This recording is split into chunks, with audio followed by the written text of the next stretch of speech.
Ramakrishna mission is cadre-based tolerance. In a sense, because they have a certain thought, one thought. Their motto is, their thought is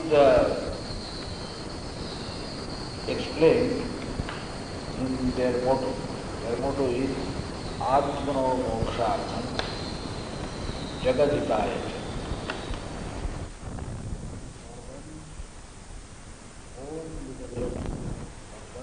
Own salvation and for the good of the world, Atmano Mokshartham, for one's own salvation, for one's own liberation, Atmano Mokshartham.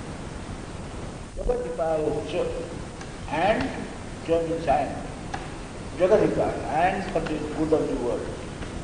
These twin ideals, they think that the life should be so fashioned, life should be so shaped, that every act of your life should be towards your self-realization and for the good of you. These twin ideals. So if these are the twin ideals, and this is the thought that you are going to spread around the world for everybody to follow, then you must have some people who are the embodiment of that thought. Simply saying would not do. Simply saying something for public consumption, that would not do. You must create prototypes. You must build some embodiments of that thought.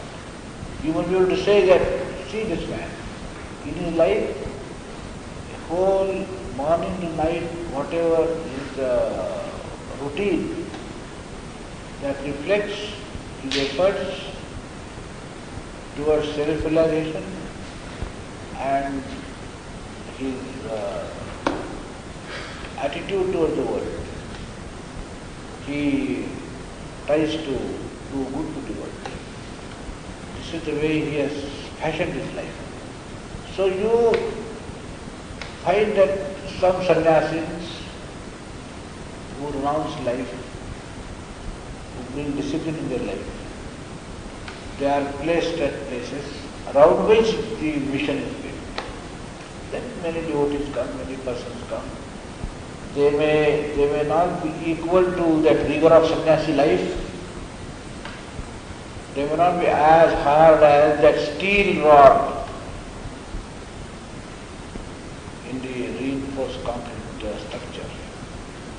But then they take support, they take inspiration, they draw some enthusiasm, they have some model before them, they try to approximate it, they try to be as near as that embodiment, living embodiment in the form of sannyasi. So, the working of the Ramakrishna mission, you know, it is around sannyasis. And therefore you will find that they won't start a branch at a place where they cannot depute a sannyasi. The other day I was at Pune,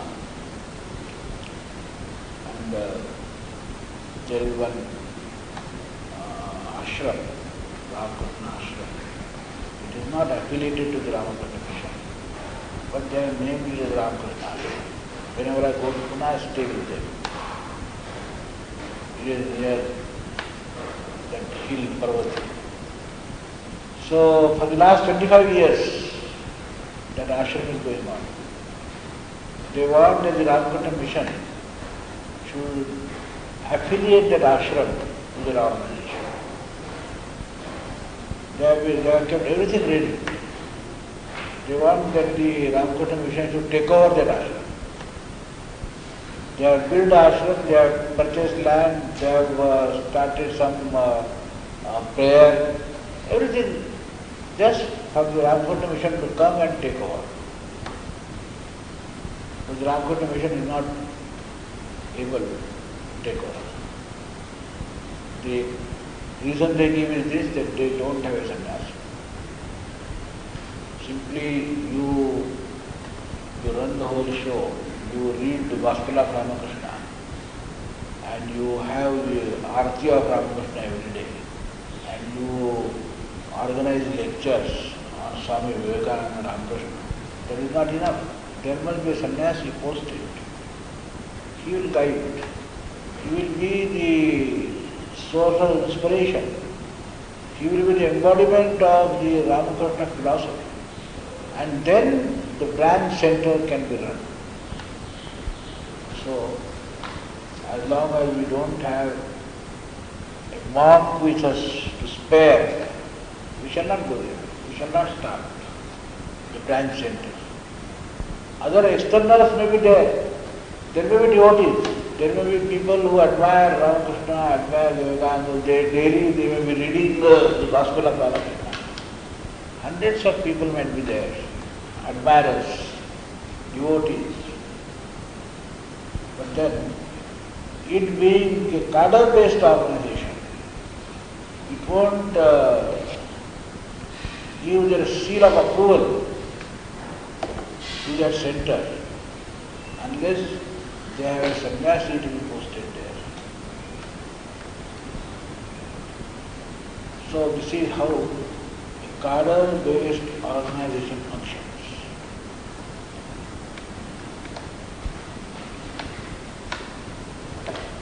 When this Ramakrishna mission was founded, what was the idea?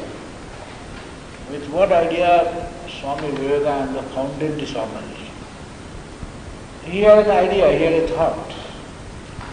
What should be the future of this country? How the country needs to be educated, to be enlightened. How the concept of religion is to be rectified. Who will rectify it? Who will bring about this transformation? Who will bring about this change? So Swamiji thought that we should first train a band of sannyasis, a band of monks. And they should be deployed all over the country. When those monks will be there, who will reflect in their life the ideology, the great idea, the great concept of renunciation and service, to be practiced in life, not only as a lip service. Then through such persons we may bring about transformation in this country. So let us start with a band of sannyasis. As the band grows, today we have 20, then there will be 200, then there will be 2,000. And they may be deployed all over the country, and over a period there will be 2 lakhs, and the entire population of 60 crores that may be influenced. And we may give that complexion to the whole country. The whole country will be steeped in that thought after some time. If we get really some good people who will be themselves steeped in that thought. That is how the Ramakrishna mission was formed. You will come to know about, say, even in political life. It's not only in spiritual life, even in social life, even in political life. Now Communist Party is called cadre-based organization. It's a political party. It's a political organization.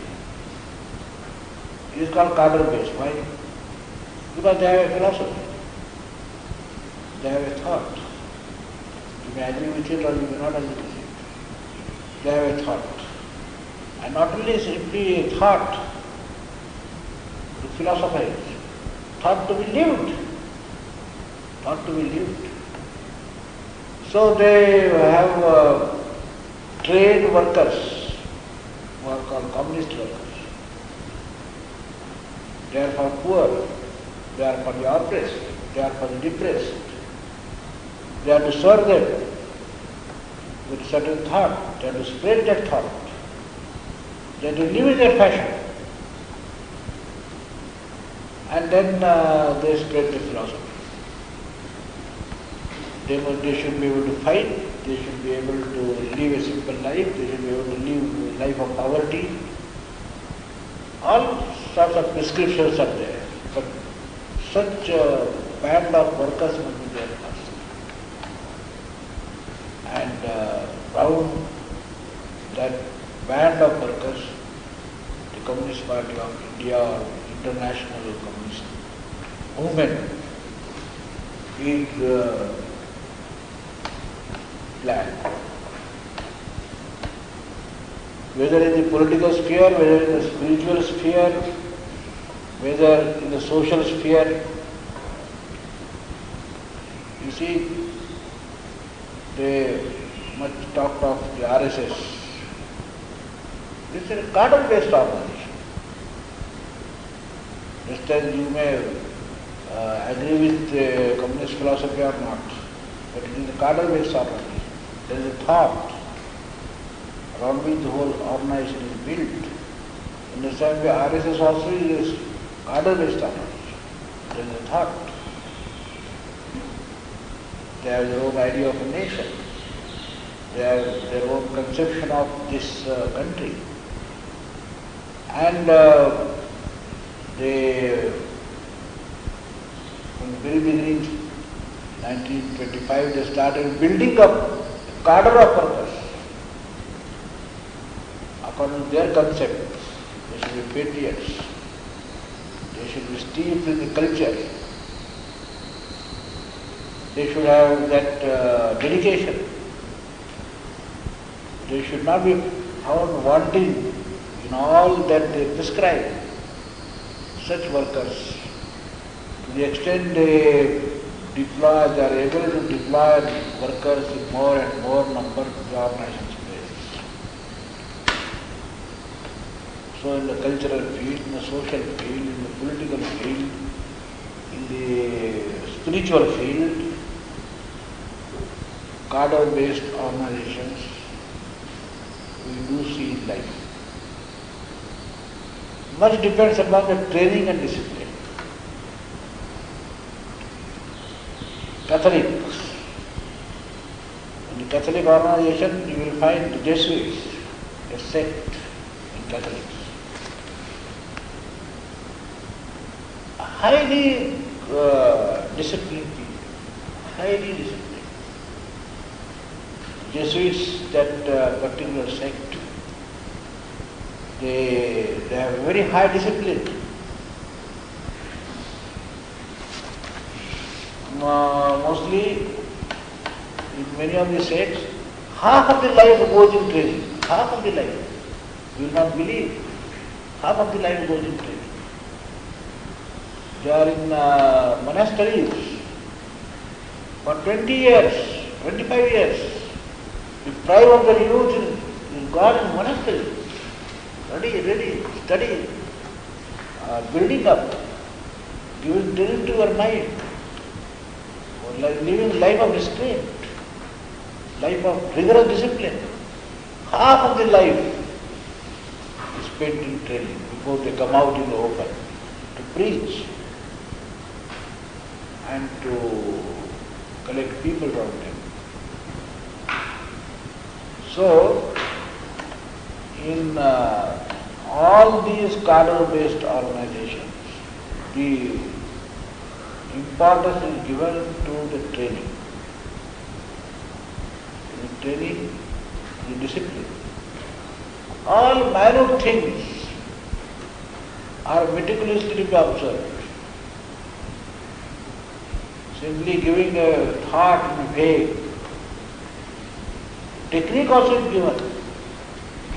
The thought is there, at the same time the mode of work also is given. You have to give shape to your nature. You have to give shape to your nature, you have to give shape to your habits. everything is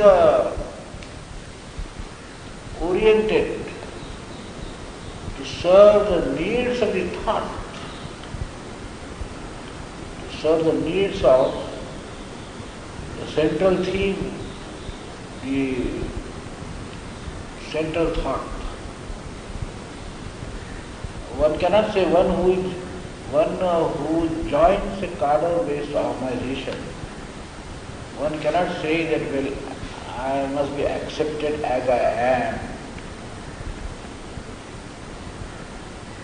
You may be accepted as you are, but you have to transform yourself as you are required to be. So, the cadre-based organization means that a person who wants to be a part of the cadre, he must take the shape. He must get that form, whatever may be the cost. One may have to go through great ordeals, great difficulties. If you are habituated to do a particular thing and the thought demands that you are to be like this, then you have to change root and branch. You have to change because you are for a particular cause and you must bring everything in line with the needs of that thought.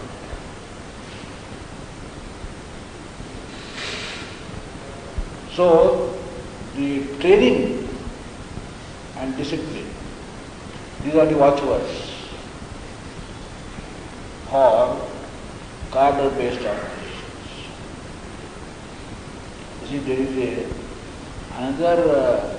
another structure which is still more strong and powerful. Just as I gave the example of cement concrete. Then further than that, reinforced cement concrete. Further than that, there is another type. It is called pre-stressed reinforced concrete.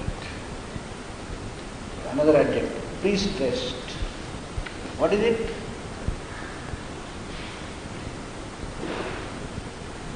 You see, the steel, if suppose from here to there you have to put a beam, and the steel strings are put. Now these strings, they are stressed, they are given tension. They are stretched from both sides and tension is created. They are stressed, they are stretched, so much stretched that there is a tension. When the tension is there, the cement concrete is poured and then they are left. So when they are stretched, whatever stress is there, when the cement concrete is poured, and when they come to the natural position, it gets far more strength. Far more strength. So, it is just like this. When I say this, Roman Catholics, some of the sects of Roman Catholics, they train their nuns and their monks for half of their life. They are put under such a discipline. They are trained and they are given shape, and they are given stress. Just as that steel strings are stretched, in the same way they are also stretched. They go under high discipline. And the organization which is built around them, that also becomes very strong. Very strong. So, there is some such thing as pre-stressed cement concrete. So, if you are chosen to be a constituent of a cadre-based organization, then the presumption is that you have to transform yourself. As you are of little use, with your infirmity, with your angularity, with your habits. You are of little use. You must understand that thought first, that great concept, and then watch everything in your life, every habit, scrutinize every little thing in your life and see whether it is consistent, whether it answers the thought. And if it does not, then you have to transform. You have to transform.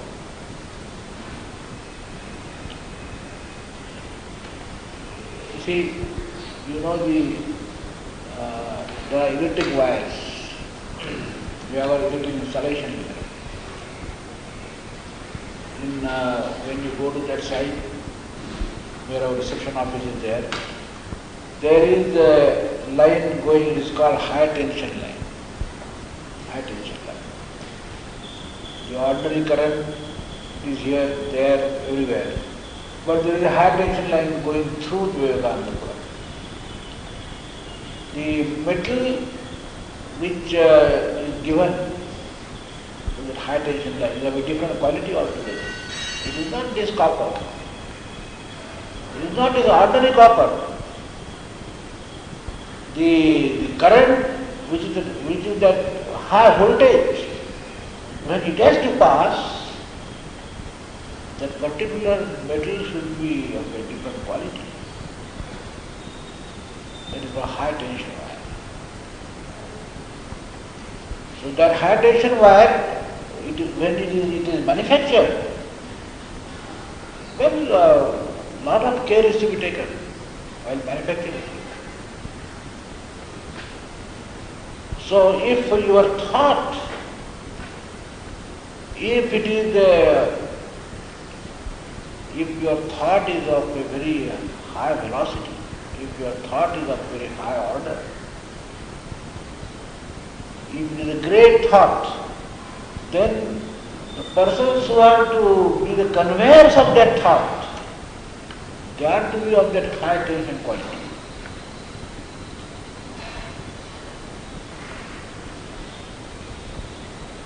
If the coir rope says that, well, this copper is very costly, I can be of use, let that high tension power may pass through me. It will be ash, it will be burned, you can't stand it. Coir rope cannot stand the high tension current. Next moment it will be ash. It will be burnt.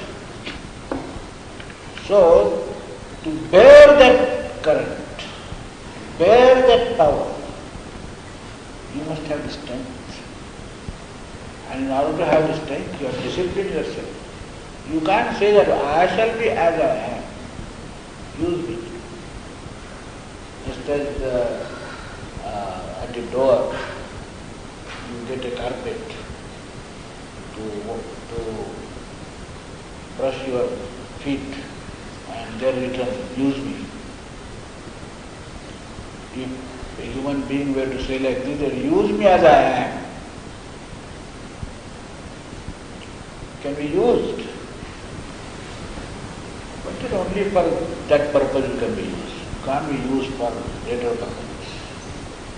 If you want your life to be used for greater purposes, then you have to transform yourself. You have to give attention to yourself. For example, when now we create furnaces in which the steel is melted, the glass is melted. Now, what sort of material it must be? Suppose you put in a furnace and you put in some pot. In that pot, steel is to be melted. Then that pot was made of what stuff? It must be of very high quality. That means any amount of heat is not going to burn it. It will not reach the melting point. Whatever will be the heat. Ordinarily the steel melts or all the metal melts at a certain degree. So the same degree if that pot is to be there, how can it hold the molten lava-like thing? If that molten metal is to be held, if some pot is to be receptacle of that molten metal, it must have capacity to bear that heat. It must be manufactured accordingly with that specialization. So, the main emphasis is on training and discipline. That is what is meant by cadre-based organization.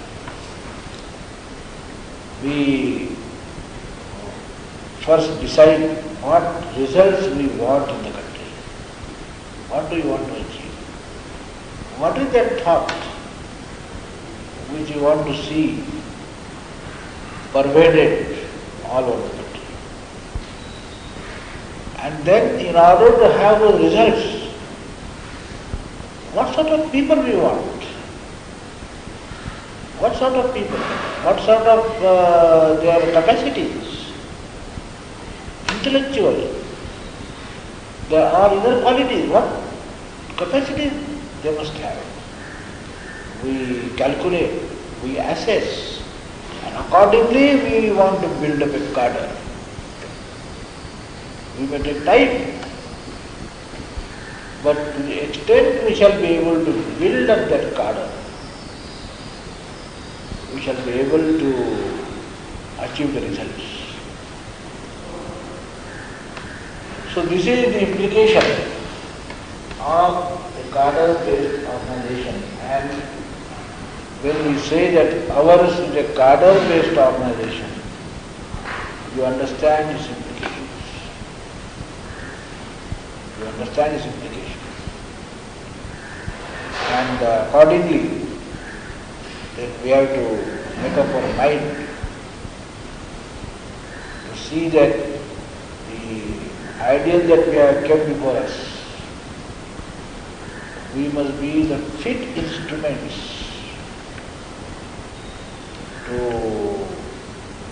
transmit that thought to others, and fit instruments to realize that ideal. To the extent we shall be fit instruments, in that proportion we shall be able to transmit our thought into others. If we are not fit instruments, we lack. If we are not equal to the thought, then it is not possible that others will get that thought. If it is not in you, you won't be able to transmit it.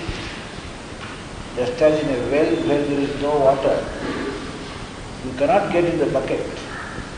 You cannot get in the bucket what is not in the well. In the same way, people will not get anything from you if it is not in you yourself. So therefore, the whole upshot of this discussion is this, that being a constituent of a cadre-based organization, we are called upon to see within, introspect, see within, and at every moment to make efforts to see that we correspond, our life corresponds 100%, at least to the extent it is possible for me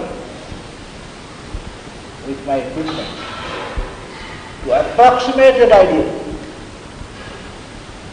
in my life so that I may become a fit instrument to achieve that thing for which the organization has come into being. So this one aspect, one characteristic of the organization I have explained to you. And that characteristic is this, that ours is a cadre-based